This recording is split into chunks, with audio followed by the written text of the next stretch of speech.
Des dirigeants africains se sont réunis dans la capitale nigériane pour évoquer l'insécurité sur le continent, un fléau notamment dans la région du Sahel. Selon Amina Mohamed, secrétaire générale adjointe des Nations Unies, la région représente désormais près de la moitié de tous les décès dus au terrorisme dans le monde. Écoutez. L'épicentre du terrorisme s'est déplacé du Moyen-Orient et de l'Afrique du Nord vers l'Afrique subsaharienne, concentré principalement dans la région du Sahel. Depuis de nombreuses années, nous demandons une plus grande coopération pour lutter contre le terrorisme et s'attaquer à la prolifération des armes légères non enregistrées et non traçables. En Afrique, 40 millions d'armes légères et de petit calibre sont sous le contrôle d'acteurs non étatiques. Nyagale Bagayoko, chercheuse et présidente du African Security Sector Network, nous a rejoint. Merci beaucoup d'être avec nous ce soir. On l'a entendu, Nyagale, on l'a entendu dans ces deux sonores. Le Sahel représente plus de la moitié des victimes du terrorisme. Avant, c'était le Moyen-Orient qui comptait le plus de morts dues au terrorisme. Aujourd'hui, c'est le Sahel. Est-ce que le basculement de cette situation vous étonne ?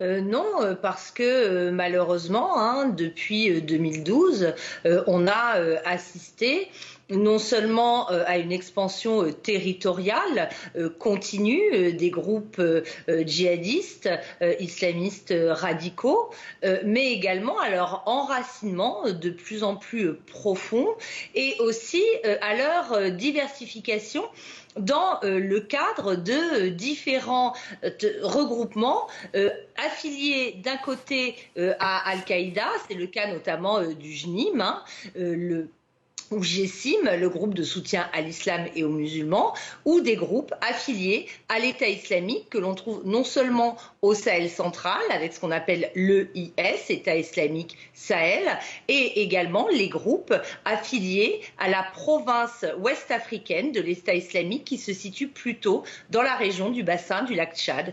Et on assiste à une progression de ces groupes, notamment depuis le Sahel vers les pays côtiers. On a entendu également que sur le continent, 40 millions d'armes légères et de petits calibres sont sous le contrôle d'acteurs non étatiques. Comment lutter contre cette prolifération des armes ?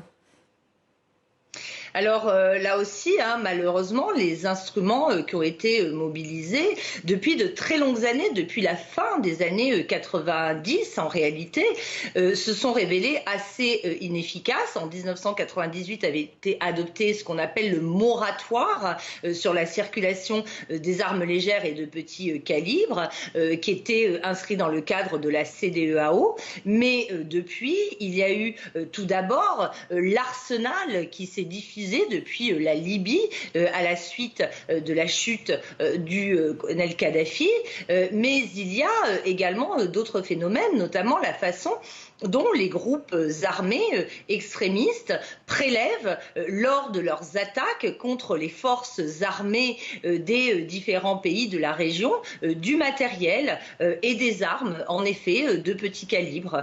Donc les phénomènes d'approvisionnement sont extrêmement divers, ce qui rend d'autant plus difficile la lutte contre ce phénomène.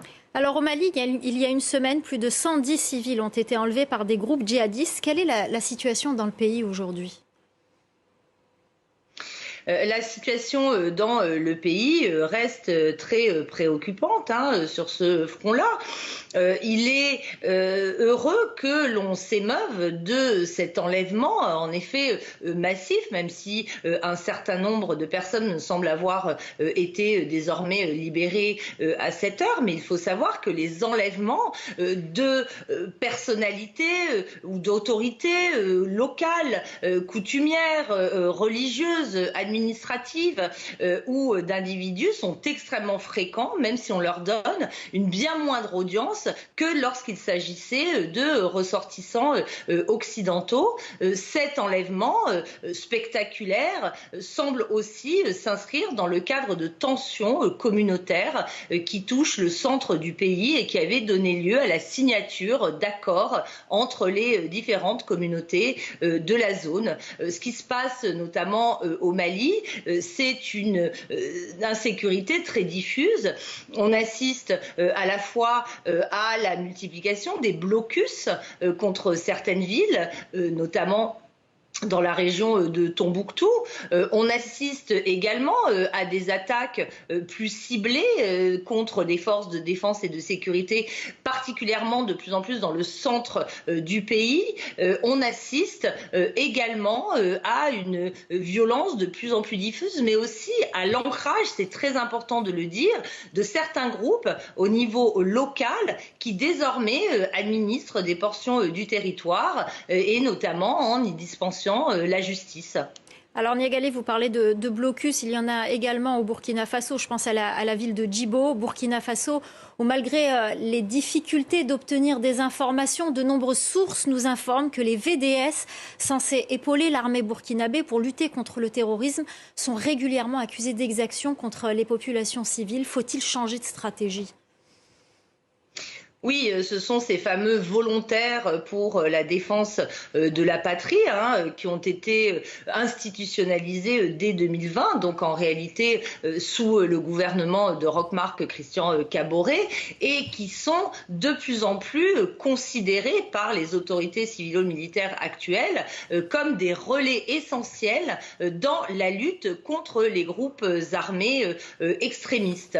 Mais en effet, un certain nombre d'abus ont été commis par ces groupes très tôt, il y a déjà quelques années, dès 2019, et régulièrement ils se trouvent encore accusés d'exactions, d'exécutions extrajudiciaires, voire de représailles contre des communautés soupçonnées, parfois sans preuve, de collaborer avec les groupes djihadistes.